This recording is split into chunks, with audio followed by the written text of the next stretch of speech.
Tardes, días o noches. Les hablaremos sobre una maqueta de la membrana plasmática, más específicamente sobre el transporte pasivo. Membrana plasmática. Delimita el territorio de la célula y controla su contenido químico, es decir, la célula está rodeada por una membrana que representa el límite entre el medio extracelular y el intracelular.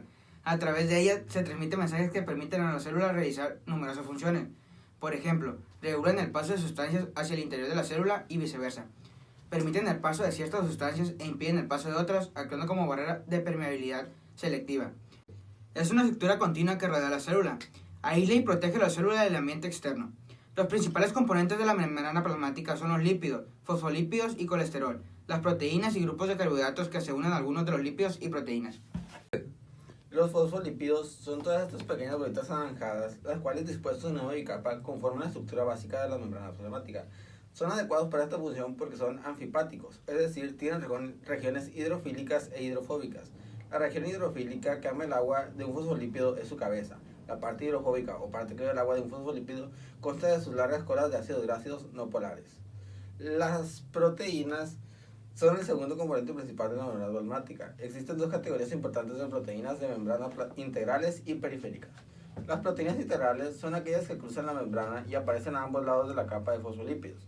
La mayor parte de estas proteínas son glicoproteínas, proteínas que tienen unido uno o varios mesocáridos. La parte de carbohidratos de la molécula está siempre de cada exterior de la célula.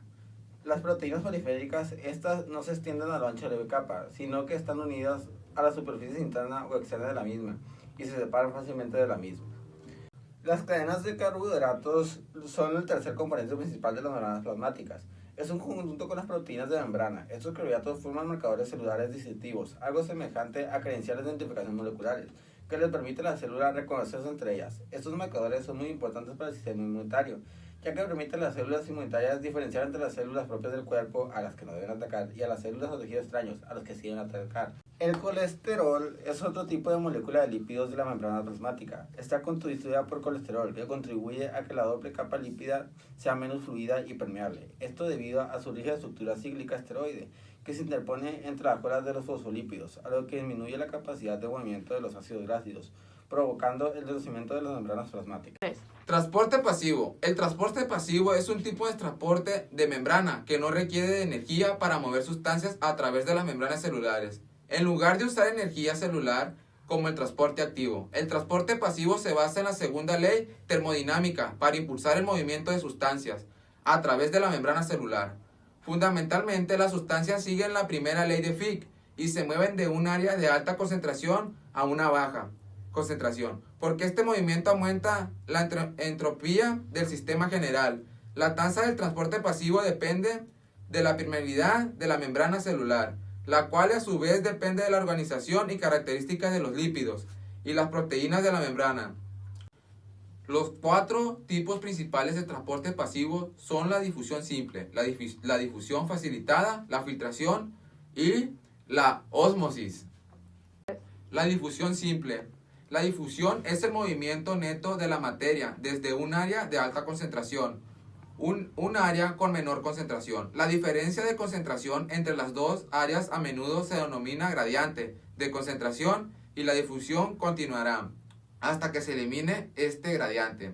Dado que la difusión se mueve de materiales de un área de mayor concentración a un área de menor concentración, se describe como movimiento de solutos abajo del gradiente de concentración, en comparación con el transporte activo, que a menudo mueve un material de un área de baja concentración a un área de mayor concentración, y por lo tanto referido como mover el material contra el gradiente de concentración. Sin embargo, en muchos casos, por ejemplo, el transporte pasivo, fármacos, la fuerza impulsora de transportes pasivos no se puede simplificar al gradiente de concentración.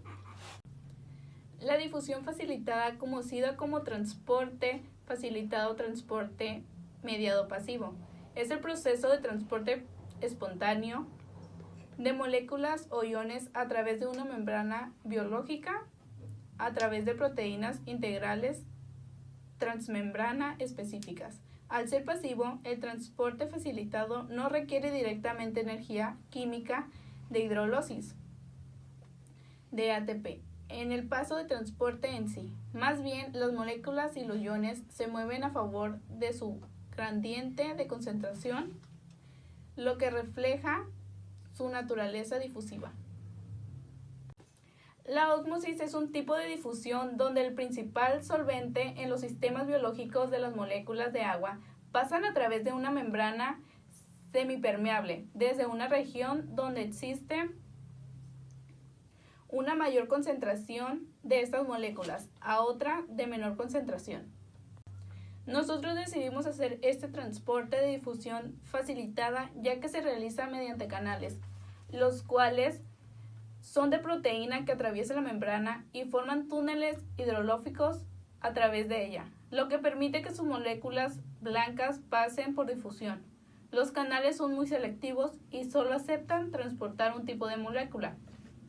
El proceso a través de una proteína de canal permite que los compuestos polares y cargados eviten el núcleo hidrofóbico de la membrana plasmática, el cual, de lo contrario, frenaría o bloquearía su entrada a la célula.